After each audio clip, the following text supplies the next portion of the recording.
Welcome to Citizens Forum. I'm your host, Walt McGinnis. It's my pleasure to have Eve Engler here today. Eve is an author and has written several books on dealing with Canadian foreign policy and how the Canadian government has revealed itself to be quite corrupt at times. A couple of titles that I'll mention here. He is an author of 9 books, but 2. One is The Ugly Canadian, Stephen Harper's Foreign Policy, and another title I noticed was Lester Pearson's Peacekeeping, The Truth May Hurt. I love that title. I'd love to read that and see what you're talking about there. Eve has a long history of digging out the inconvenient facts about our foreign policy and how people in developing nations suffer as a consequence. Eve is on a book launch tour of his 9th book titled A Propaganda System, How Canada's Government, Corporations, Media and Academia Sell War and Exploitation. So just read the title several times and you're going to get the message quite clearly. So welcome, Eve, to the show. And I know you have someplace to go right after this, so we'll get through this interview quite quickly. So basically, the first question I want to know is, I mean, there seems to be a collaboration between all these different entities. So how do they do it? How do they develop a foreign policy? How do they sell it to Canadians and make us feel good about ourselves? Meanwhile, they're exploiting the third world. Well, I mean, there's many facets to it. An important one is the military spends more than $350 million a year on PR operations and war commemoration. They devoted 661 employees to that effort. So they spent hundreds of millions of dollars, both the military, foreign affairs, Canadian aid agency, to articulate their version of the facts or their version of what's taking place. They have, the military has a history department, 50 employees at the military history department that's been around for a century. Those books written by the military history department about Canada's, warfare or history in war. There's instances where they had to be debated by cabinet. So the defense minister has to sign off on these books. So early into the 60s, most of the books about Canadian warfare, history of Canadian militarism, were written by official historians of the Canadian military. Yeah. They still continue to have influence. There's a component of it that's just the different arms of Canadian foreign policy of the state spending resources and energies in terms of shifting or shaping the message. There's a part of it that there's of course the corporate sector and the Canada's international mining industry. They spend significant resources on PR, corporate social responsibility efforts to try to portray what they're doing in a positive light, even though there's oftentimes all kinds of conflict that is associated with Canadian mining companies. Then there's an element of, obviously funding think tanks. In the book, I list a number of what I call arm's length military think tanks or institutions, groups like the Canadian Global Affairs Institute, the Legion, a number of others that are dependent on the military in one way or another. They often are the ones where the media outlets turn to for commentary on different military affairs. And then there's, of course, the dominant media, and that's a whole important section of the book that I go into. So you can understand how the first 3, but then you're thinking about these different entities. But when you start talking about academia, and you're talking about the universities, you're talking about, we thought, traditionally would be the elites in our society for analysis and for study and for learning and all that. And it might come to a surprise to a lot of people to think that the universities and the academia is being used by, willfully perhaps, but it's not being used as much as collaborating to shape this whole story about warfare, how warfare is an option, even in the most grotesque ways, like the bombing of Libya, and you can give lots of examples of just a country sitting there and they decide one day they're going to bomb them, and our academics are not coming up to the plate and saying, hey, this is wrong, this is fundamentally and morally wrong, and it violates international law and all that. So it is, I think, instead of the military-industrial complex, it's a little bit broader than that still. Yeah. You know. Yeah, well, in terms of Canadian universities, I mean, the most influential school of global affairs in this country is the Monk School of Global Affairs at the University of Toronto. Yeah. It's set up by Peter Monk. Peter Monk being the founder of Barrick Gold, the largest gold mining company, a company that has benefited from a particular type of Canadian foreign policy, benefited from Canadian diplomatic support abroad, Canadian aid, the Export Development Canada, a company that has lobbied ferociously against any attempt to end public support for Canadian mining companies found to be engaged in major abuses abroad. Yeah. Also, Peter Monk is somebody who he has a major personal stake in a particular type of Canadian foreign policy. Also, he's an extreme right-wing ideologue who said that Indigenous people have too many rights around the world, that gang rape is a cultural habit in Papua New Guinea, justified Augusto Pinochet's dictatorship in Chile, on and on and on. This is the person over the past 20 years who's built up this Monk School of Global Affairs as part of his initial contract with the University of Toronto in the late 90s. He had it that the University of Toronto had to receive advice from Barrick Gold's International Advisory Board. This is a public university. Yeah. The International Advisory Board included Brian Mulroney, former Canadian Prime Minister, George H. Bush, former U.S. president, former head of the CIA. So, over the past 2 decades, this school has become incredibly influential, and it's been highly shaped by Peter Monk's ideology, Yeah. Peter Monk's financing. So that's one example. But in the book, I go through many other examples. The initial School of Global Affairs set up in this country, the Norman Paterson School of International Affairs at Carleton, set up in the late 1960s. It was set up with a major donation from Norman Paterson, who was a longtime Liberal senator, very close to Lester Pearson, the lead architect of Canadian post-World War II Canadian foreign policy. And the Norman Paterson School of International Affairs has had incredibly close ties to foreign affairs since that time, and I detail that in the book. So, and I go into all kinds of other areas of academic life where it's funded by wealthy Canadians who have. Well, it's so peculiar. I mean, because you'd say, okay, you'd almost wonder why do they have to go to such great lengths. Now, for example, Canada's foreign policy in relation to the state of Israel, and you really look at what's happening in Israel, what's happened in the last 20, 30 years. It's an apartheid nation. They had a close association with South Africa, and they had friendly relations with Canada all along, and sometimes claiming that they saw how we treated our own Indigenous people, and that was a good way to go with the blacks in South Africa and the Palestinians and all that. And what's so strange about it is that it's almost like it's against the law to say this, to question it. I could go on and say how awful it is, but I just want to have the right to be able to wonder about it. But what these people are doing, in my view, is that they're robbing from me and all Canadians the chance to ponder, could we go another way? Do we have to always have this war option? This is like medieval sort of thinking about how to solve problems in between countries. So basically, I think, there's always a motivation for everything, isn't there? And I think probably in the case for the way we're treating the third world is the profit motive. Now, is there anyone in any agency in Canada that tries to reel in, say, for instance, the power that Canadian corporations have in foreign lands? Do we have any laws that oversees them?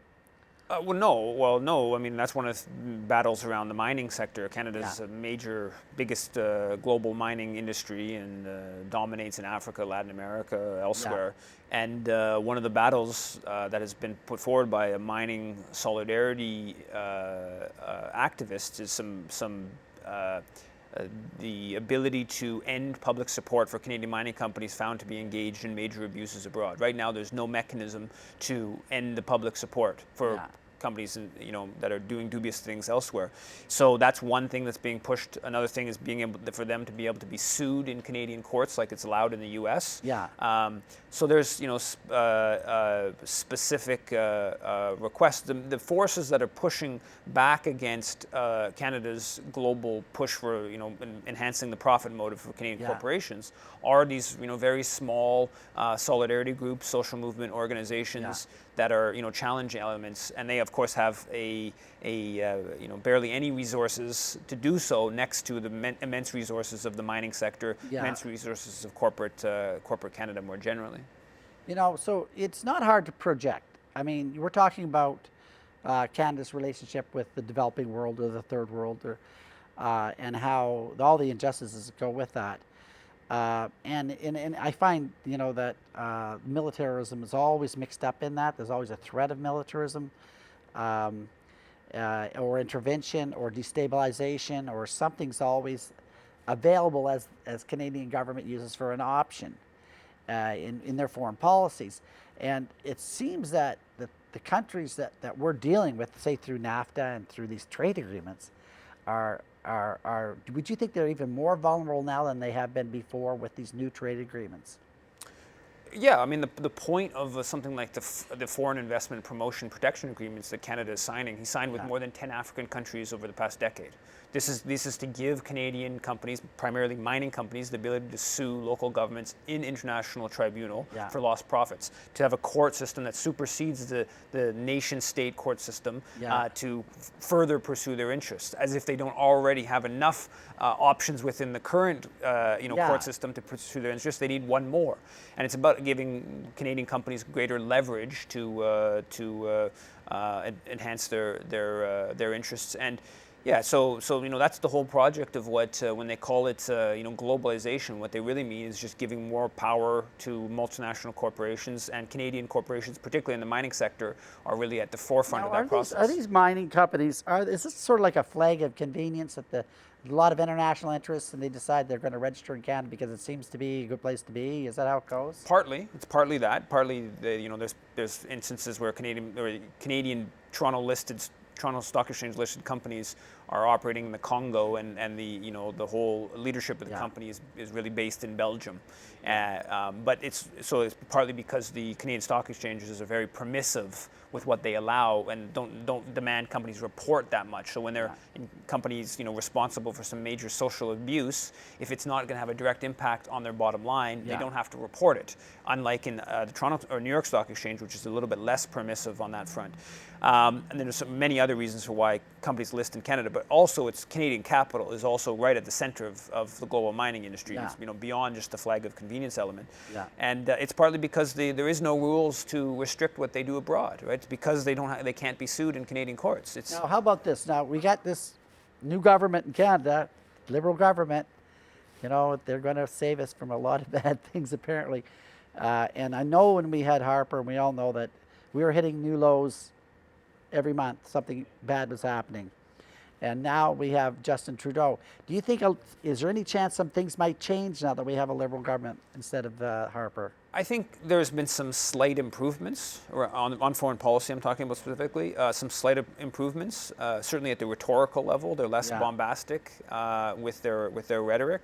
So they don't just say anything that Benjamin Netanyahu does to Palestinians is ipso facto good. They're not quite that extreme, but they're still voting against Palestinian rights at the UN, against international opinion. I think they did their position on Iran. They've ratcheted down the low-level war that Canada was waging against Iran. That's a positive. But they've on a question of Russia, they've brought down a little bit of the rhetoric, but simultaneously they have hundreds of Canadian troops in Latvia on the border, Canadian troops in Ukraine, Canadian naval vessel patrolling off the coast.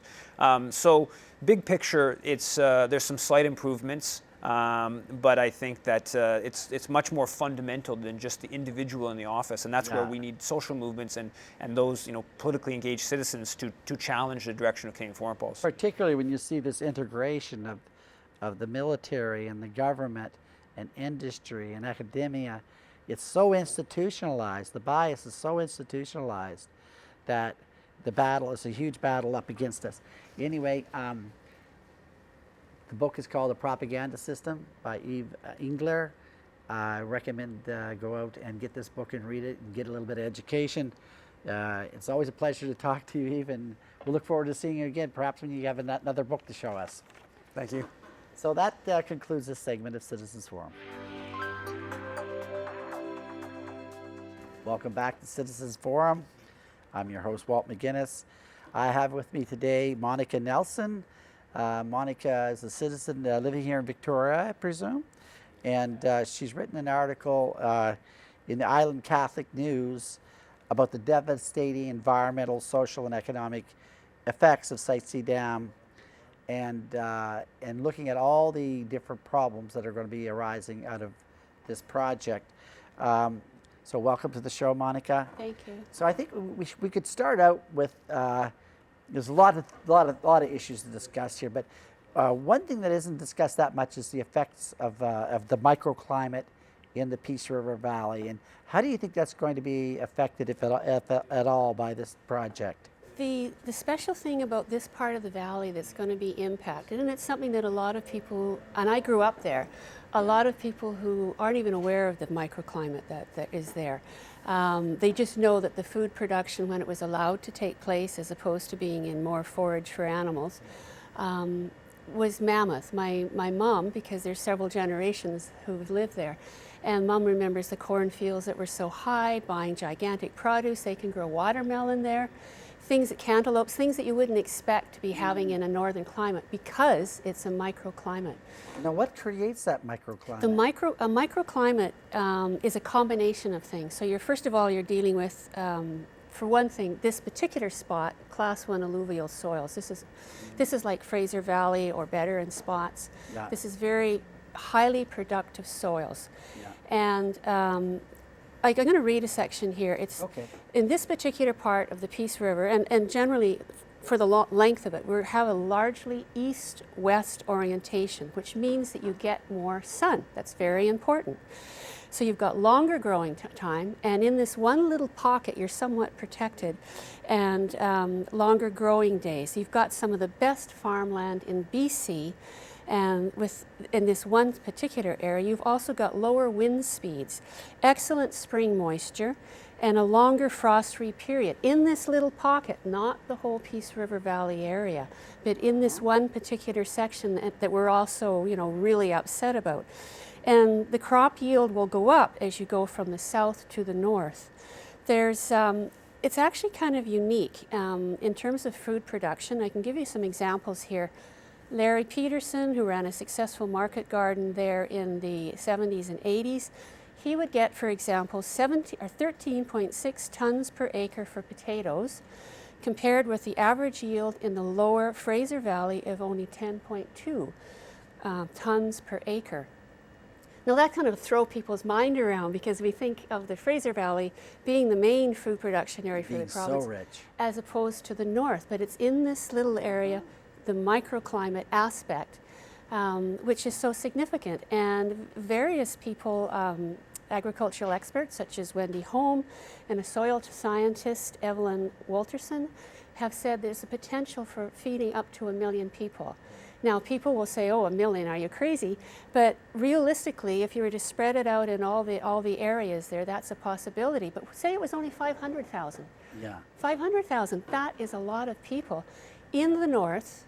And we're also dealing with the fact that in the Fraser Valley area, because we all know that we're dealing with climate change. Climate change is affecting already in the north, but it's also affecting down in the south. So when you're dealing so much and counting on the Fraser Valley area, if there's issues that are happening, and they are, we saw that with the produce this summer, where everything sort of boom all at once as opposed to being spread out seasonally. To destroy an area that can produce that much food. Another thing about the Fraser Valley, just that I want to throw in here, is that the encroachment of development is making it so that a new farmer coming in would not be able to make a profit because the high cost of the land now. So once again, that makes an agricultural base in the north highly significant. And you're not putting all your eggs in one basket. You have No. two food growing regions, and it makes total sense. Now, right now, there's 1 or 2 dams on the Peace River right now. There's 2 dams in the Peace River, WAC Bennett Dam, and of course now it's going to slip my mind what the second one is. It might be Site B if this is Site well, C. actually, okay, if you want to call it Site B, yes. The Peace Canyon Dam, pardon me, that's the second. Yeah. In the 50s, when they first started thinking about this, the plan was for 4. So the first one, the WAC Bennett was massive, and it did cause a lot of destruction. You know, mineral rights, forestry, the First Nations were impacted, but there was a need, and people sort of, okay, we need it. And it was still, you know, it was built in the 60s, at 60s thinking, we're still going with that technology, mega dams, they're all over in the United States. We're doing that, right? The second one, it sort of snuck in, but this one is huge, and this one is not necessary, and that's what's so frustrating to everyone. We don't even have a legitimate market for the power that they're talking about producing. And I know that Minister Bennett had said, well, you know, we're thinking into the future, 20 years down the road, as the population grows, we will have it, but we're using old technology. They're actually dismantling these mega dams in the States and in Europe. They don't build them anymore. And you and I know the way technology is advancing, that something that we do today, by a week down the road, they develop something that's even better. Yeah. Mega dams are not necessary, and we have alternates. We're in the Pacific Ring of Fire in Canada, and particularly in some of these regions. The First Nations people have said yes to geothermal, they've said yes to solar, and they've said yes to wind. And these three alternates are all viable. There's wind power in Dawson Creek already, and then all of a sudden we don't talk about wind power, but Alberta's talking about wind power. Their premier is doing everything she can to make up for the shortfall of oil and gas. The other thing is that a lot of the training that's gone into people who are in the oil and gas production over the years, which is a huge thing up in the north, of course it's slumped, but that training is transferable. So those skills, with a very short period of retraining, all these people who are unemployed and desperately looking for work and have the skills, they can take those and use them in alternate energy sources that won't devastate the environment, and at the same time won't harm, like we have our Paris climate change, that, you know, that we're supposed to be keeping these levels and everything, right? Well, why are we building a dam? Why are we talking about a dam where we're going to be producing water, which potentially will be used for natural gas, LNG, and guess what happens when you do that? You have fracking. And what happens when you do fracking? There's the methane with that, just as there's the methane with the hydro dam and the reservoir from all the debris, which produces, you know, something that's even worse than what we normally are thinking. Yeah. I get animated about this. But it is this decomposition Yes. of organic Yes. matter that turns into methane, is it? Yes. Which is like Yep. 25 times more powerful than CO2s. Yes, exactly. So it's like, you know, we're just making one bad decision and following it up And with a whole multiplying it. lot of bad decisions. And multiplying it. You know, Yes. like this natural gas thing that the government is selling us right now and telling us how great an idea it is, and they seem to have one deal signed right now. But it's all based upon giving them their energy for free, practically, the hydro energy, which is like, we're fracking, we're doing that damage there, now we're damming up a valley and ending the life of that valley. It just seems that, and it always happens, or seems to happen quite often, where they just start snowballing into worse and worse decisions. And you know what happens with fracking? Fracking has been proven to cause earthquakes, and they've had 2 earthquakes up in that area that they have been able to show directly related to the fracking, and they were both 4 point something, maybe 4.2, 4.5. People live up there, and we're having earthquakes, and we're doing things that are creating earthquakes. And that leads into something about the actual land formation. The land formation in the area where they're putting the dam is not stable. And anyone who's grown up there knows that. There was a huge slide, I think I was in high school, I can't remember exactly, but where the banks, a huge section of the bank along the Peace River in this area we're talking about, slid down to the point where the water didn't, you know, a year or two start flowing over it. It actually moved the passageway of the river over. Yeah. And if you look at some of these beautiful long camera shots showing down the Peace, you'll see like these gentle little slides all the way down. Yeah. And you're talking about putting a massive hydroelectric dam on something that's unstable. Yeah. It's the type of, I'm sorry, and I don't have it in front of me, but there is a particular type of soil that we're working with there. And it's not able to sustain that type of weight for any length of time. And like, for example, It's sedimentary shale surrounded by slippery clays. There's photographs, I believe, that you've got showing even if they're starting to make the roadways and set the bank up, this summer they had some massive, intense rainfall because with climate change, everything, as you know, comes faster with little warning and tends to be more intense. And if you look at these pictures, you can see how it's just everything's falling down. They're trying to build it up again and it's falling down again. It just, it blows your mind. I know, there's so many things, like a lot of people are thinking probably the Site C Dam is more or less a done deal now. No. I know, that's why you're on the show. And particularly what saddens me is the NDP's position on Site C Dam. I used to be a supporter of the NDP one time. And I feel some affinity towards a lot of people in the party, but I could never go anywhere near that party with policies like that. Do you see any party that's offering any solutions to us? I know the Liberals want to just build it and you're done with it. I don't know how the Greens are dealing with this issue. Have you followed that at all? Elizabeth May is totally against it. She's been very supportive, and the NDP are coming around and starting to speak against it as well. I think you get kind of overwhelmed when the government is pushing things ahead so quickly, to the point of no return. Yeah. And it's all happening, all this construction is happening when it's still being fought in the courts. And I find that unfathomable. We're a democracy. Should you be threatening people's livelihoods? Should you be uprooting generations of families? Should you be taking the last 20% of the viable treaty land of the First Nation communities that live there and destroy it and start doing it even while it's still being fought in the courts? That is incredibly unjust, and I don't understand how we're even allowing that to happen. Well, you could think about some reasons. One is that the public really doesn't know. Exactly. And that's why it's so important to hear your voice. It's a reasonable, very reasonable opinions that you're expressing. Why aren't we taking more precautions, particularly going to this type of a development when, most other places in the world have decided this is not a good way to go. Mega dams, not a good idea anymore. It seems that we're locked in a paradigm that we can't shake. Anyway, is there anything you could suggest to the public you'd like to see for letter writing or anything like that? Definitely. One of the things, even before the letter writing, is get informed. Do a little bit of research. Don't just listen to what comes through the mainstream media.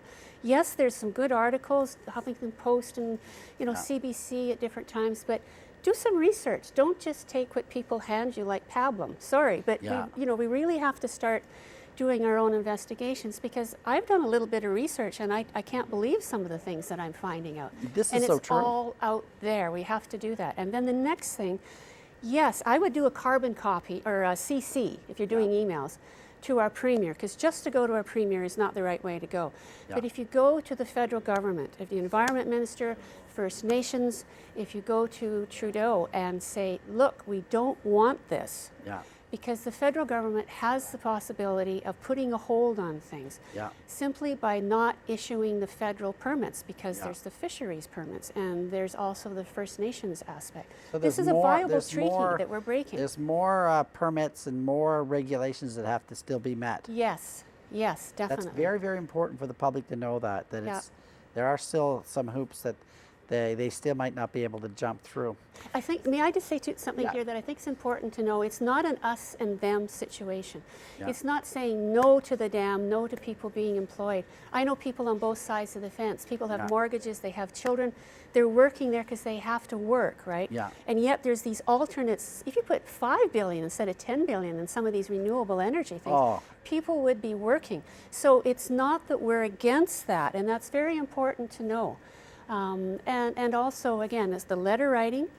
And I'd also like to put a plug in for the stake in the piece. The $100 for a stake. All the money goes to the First Nations court case. And people who are part of a book club, maybe your fitness class, you put $20 in, 5 of you get together, boom. So the stake in the piece, that's something you could go online and access? Yes, I believe that you have the website for that. Okay, so we're going to look for that. we got to leave it at this. It's great that they've talked to you, and maybe perhaps we'll have you back in a few months, and as things evolve, we can see perhaps something good might happen. So thank you very much for coming in, Monica. Thank you for caring. Welcome. So that concludes this segment. Welcome back to Citizens Forum. I'd like to take this opportunity to thank the staff and the volunteers that make this show happen every week, and it has been a pleasure always working with them. Today I have with me Christina Mitchell from MetroVic. MetroVic is a group who are advocating for direct elections for the CRD. And welcome to the show, Christina. Thank you. And first off, maybe you just tell us a little bit about yourself and how you came to looking at this issue with the CRD. I've lived in the region for almost 2 decades, and I've always had an interest in governance and the way that the region in particular has been governed. And it became increasingly obvious to me that there's a big disconnect, and there is an issue. The citizens of the region are being very badly served by the CRD. So I started to look a little more deeply into the governance issue, and it was apparent that the CRD is frankly undemocratic and unaccountable. Yeah, I know we've been suffering a lot of bad decisions for a lot of years, in my opinion, and I think just looking at how it all works and starting to see where the problems start. I mean, this is where we should be at in trying to figure out our governance. Now, you say on your website that the CRD's undemocratic governance model has unquestionably produced regional dysfunction because of the structure of the board itself. Now, why do you think the structure of the board is the problem? Well, the structure of the board has an inbuilt problem. The directors are serving 2 masters. And when we come to something like the sewage debacle, we have a pretty much fundamental issue there, with the chair of the CRD also sitting on the chair of the wastewater committee, and also being a mayor of the municipality where the treatment plant is likely going to, well, that's 3, that's exactly right, yes. So when you think about the CRD and you start to really understand that, yeah, these mayors and councillors were elected by these municipalities, 13 of which are in this region, and they're there looking out after the interests of that municipality. That's what they have to do. That's the job. That's why they got elected. Then they get sent off to this sort of nebulous sort of organization called the Capital Regional District. They go in there and make decisions, sort of. We weren't really sure who has jurisdiction, and like you see, the province stepped in recently with the sewage treatment. And it just seems that the public really just does not know who to turn to, who to ask the questions to, and even to input into the decision making. So do you think that directly electing the CRD, would that help solve those problems? It absolutely would. And we have as I said earlier, a fundamental problem. So here's the nub of the matter. The CRD directors, with the exception of the 3 electoral areas, that's Salt Spring Island, the Southern Gulf Islands, and Juan de Fuca, are all directly elected by their councils. The voters don't have a say. Now, there is an anomaly to that. There are 2 municipalities, that's Victoria and Saanich, and they have something called a voluntary double direct system. And that means that you and I can vote for a candidate at the municipal elections, and if they get elected, then they get pushed onto a committee at the CRD. But that's a problem in itself, because if that candidate doesn't get elected to council, then your vote to the CRD is void. And ultimately, I would like to see if it's actually in writing, or is it traditional that, say, if I were to run for council and I say I want to be on the CRD, the sewage treatment system committee, or whatever they call themselves. And if I was elected, does the mayor have to send me there, or maybe he doesn't like the color of my eyes anyway, and he decides to send somebody else? Well, exactly. It can change. There's a 4-year cycle Yeah. now. Yeah. Anyway, I'm going to read here something off your site. We can track the history of the decision to study the sewage treatment and identify it back to 1990. So that's 2010. That's 26 years ago. Is that 26? That's Yes. enough, yeah. We get $65 million spent. I think it's around 80 million now, and nothing has happened. And no director has been held accountable ever. Now, how do the directors dodge the public? How are they able to not have to step up and be accountable? And that's a very good question. You know, we've got this $65+ million sewage debacle going on, and it's a real challenge. I don't really believe that the citizens fully understand the nature of the CRD. So that concludes this segment.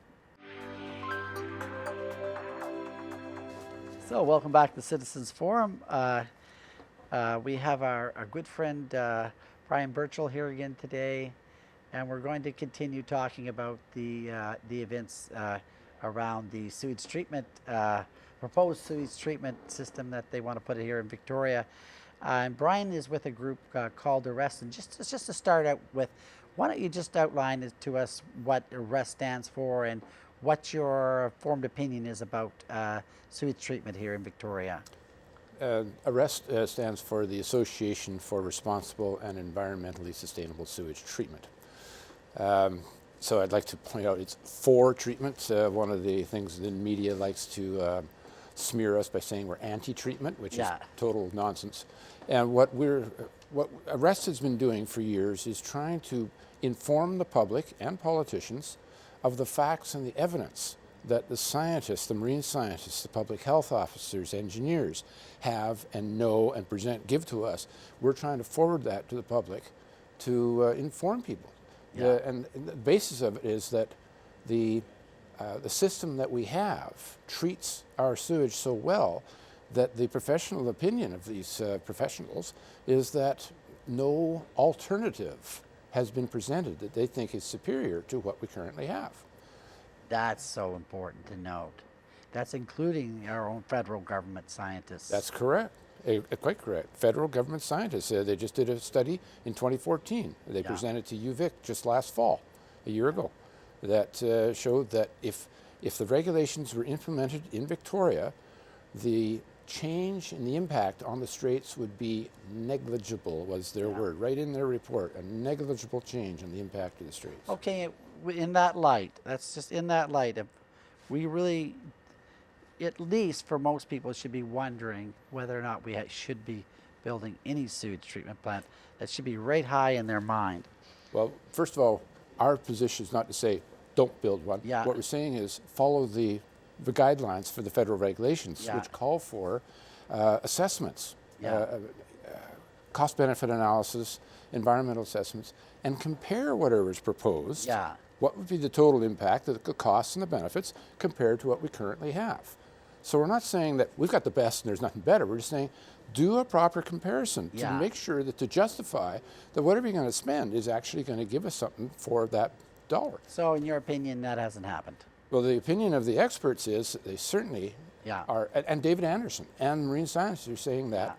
And marine scientists have said it many times publicly that this would, a sewage treatment plant in Victoria, anything they've heard so far, would be a very, very poor expenditure of our tax dollars. So, you know, that's so important to note. Now, the editor of Focus magazine has done some thorough research and has written some articles about the local sewage issue. And his latest article last month, he reveals potentially serious shortcomings of the McLaughlin Point plan. that the CRD approved on September 14th. And he suggests that there may be good reason to mount a legal challenge to change that. What concerns does David Broadland raise about the plan to construct a treatment plant at McLaughlin Point? What are the major concerns he has? Yeah, he's done some very, very good investigative reporting. Probably the best, I think the best that we've seen of any media in Victoria. I agree. What he's pointed out, and it's a bit of a list, so pardon me, I'm going to refer to my page here to get it right, because this is his, it's not mine. There's so many mistakes, you have to read the list. Yeah, it is a bit of a list, you're right. What he's found out is that, and this is not his own opinion, this is from the engineers who have designed it, and that is that it is likely to be, by the time they build it, they hope to have it done by 2020. And the engineers have said that it will start bumping up against its capacity, not 20 years after it's built, which is what we would hope for, but it will bump up against its capacity as early as 2 years before it's completed, 2018, or as late as 3 years after it's completed, 2023. So somewhere in that 5-year range of completion, it'll already be starting to bump up against its capacity. Yeah. And so let me clarify, this doesn't mean that all year long that it will be overloaded. There will be peak times, and it rises and falls. And there will be times when its capacity will be exceeded. And they're saying that it'll probably start around the time. So what does that mean when this exceeded? So that's the next problem he's pointed out here, is they say, okay, the engineers have told the CRD, you want us to fit a plant in such a small space, it's going to be so small that it's already going to start running out of capacity almost after it's built. Right. But don't worry, because here's a solution. We can add chemicals to the stream, and it's called CEPT, chemically enhanced primary treatment. And what that does is speeds up the removal of the solids. So that sounds maybe okay, except that the chemicals that are adding then make the sludge unusable. It's unattractive. In Ontario, CEPT is used in some treatment systems. It is used in plants in Ontario, and they've got a problem because most of the incinerator facilities and landfills don't want it because of the chemicals. So here, do we want to develop a system where we're going to be adding chemicals and making the sludge unusable? And it appears that that's what the plan is because apparently the approved plan calls for storage of the sludge. So that's what at they're Heartland, pumping storing up it. to There's no known use for it. So they seem to know that the chemicals will make the sludge unusable. The other problem was because of the small plant, it limits the choices they can make on various technologies. They're restricted on what technologies they can choose. And the fifth item that he's found is that with the smaller capacity and it bumping up against its limits almost immediately, you're going to have to start building other plants. And as that appears to be in the plan, the $2 million that was recommended to be spent to look for where to build in the Western communities. Wow. So they seem to, the CRD never wanted a distributed system. They said, no, we don't want to go that way. It's going to be too expensive. So they've now approved a plan that forces them into a distributed system. Or some type of distributed system. Yes, some kind of. One more plant in the Western communities is what's being looked at, and what Mr. Broadland points out is that, and probably a third plant as well.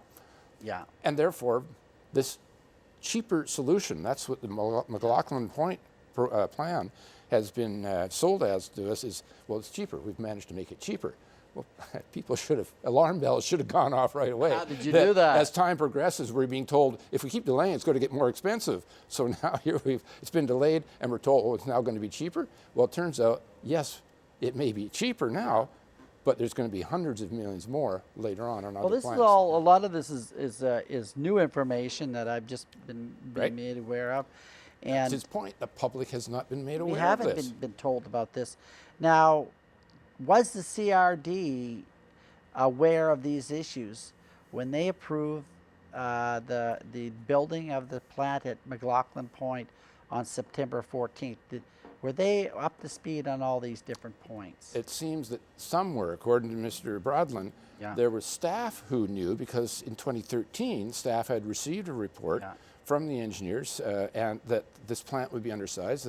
The engineers warned there would be limitations to this plant, and that report went to staff at the CRD, and according to Mr. Broadman, if I understand him correctly, it's the staff did not forward that to the politicians, or at least not publicly. So the public never saw it. If they forwarded it to the politicians, they did it in closed sessions. So the thing is, we don't know if the CRD directors knew this. We don't know that, whether they knew it or not. But Mr. Broadland did send a letter along advising the CRD directors of this, and that led to one of the directors asking about the capacity issue. On September 14th, the day this was voted on, one of them asked, and the answer he got from the vice chair of the project board is very disturbing, quite frankly, in my opinion, that rather than give him a technical answer, yes, that there would be this capacity can be met or not met or whatever it was, we have the highest confidence that it'll last for 20 years. This is the board vice chair saying we have the highest confidence. That's not a technical answer. That's just an opinion, right? The thing is that the technical board, this project board, appears to know that it's limited because they're talking about they're just going to be storing the sludge. They seem to know of the limitations from the chemicals. So they seem to have had the information from the engineers. But then they go and say, oh, but it's going to last for 20 years. We have the highest confidence. So it's confusing. Did they know? In which case, they shouldn't be saying that we've got 20 years of capacity here. And if they didn't know, then why was he giving an answer of, well, we just have high confidence? Well, particularly when the decision is made, you need more than that. You need the actual concepts of what flow rates are like and where are you going to meet this capacity, and that's the kind of answer that the director should have received, right? So that the board could make an informed vote. There also, what Mr. Rodman points out is that the chemicals, the use of chemicals was told to the staff, but what's not clear is were the directors told, and if so, were they told that the chemicals were going to probably be needed immediately? If the directors were told that chemicals may be needed, or probably would be needed, chemicals is not new. That happens in some treatment plants. But were they told you're going to start needing to use them almost immediately? I know, and we have to get to the bottom of this. The public deserves to know. Should know. What did the board know? What the administration of the CRD knew, and then you have the engineers themselves. And if there's a block between what the administration is doing and what the board is doing, then we have a very serious issue, and perhaps even serious enough that the board themselves might be able to rescind that decision. Is it enough grounds, do you think, for them to say we didn't know enough about this when we made this decision? I think Mr. Broadman believes so in the writing of his article, and the way he's written it, it sounds like it. I would think. I asked one of the directors personally. I said, would you have voted for this had you known this kind of information? Once Mr. Broadland's article was published, I asked one of the directors, would you have? And I didn't get a straight answer, unfortunately. This seems to be another problem with what's happening at the CRD. It's just to get a straight answer. Well, unfortunately, also what's happened here is the citizens don't know what we're getting. It's not absolutely clear what the CRD directors do and don't know. He's pretty adamant that there are some things that he thinks, that Mr. Broadland thinks, that the CRD directors were not told. But what he's very adamant about is the public is not told. So a question that arises in people's minds is, well, if the CRD really has botched here, what can we as citizens do? Can we get this to a referendum so that we can get all the information out and vote on it? Well, apparently, no. People keep saying, let's have a referendum. Well, in Canada, referendums for citizens to decide on municipal borrowing for projects is a basic right. But that right has been taken away from us by the Environmental Management Act, BC Environmental Management Act, and the Local Government Act. Take that right away. When was that act brought forward? As far as I know, the Local Government Act was amended in 2007, I believe, April 2007. That's what I found. but this right was taken away, which, I mean, we just had Memorial Day. How many people died to protect our democratic rights? And what politician ever stood up in an election campaign and said, I'm going to take your voting rights away? This was just done, taking our rights away for referenda. The referendum on liquid management plans, liquid waste management plans, I should clarify. This right to referenda was taken away for wastewater plants. That is really, really troubling that the government, the provincial government, would take the time to take those rights away from us. Now, David Broadland also says in his article that we could possibly challenge this in the courts. That was the close of his article. That's what he led to in his article. And I know that he's looking for partners in that regard. So, do you think arrest could be the entity that might take that issue on that way? He asked us if we would be interested to do that, and I gave him the commitment that yes, arrest would be interested to try to coordinate a legal action. So that's very important. Yeah.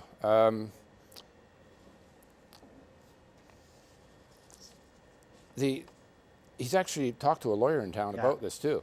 And there was a 1990 Supreme Court decision, a ruling about that invoked the use of what's called the doctrine of legitimate expectations, which allows citizens the opportunity to take the issue to court. Well, we're going to have to leave it right at that. It's like a cliffhanger, because I do want to know more about that.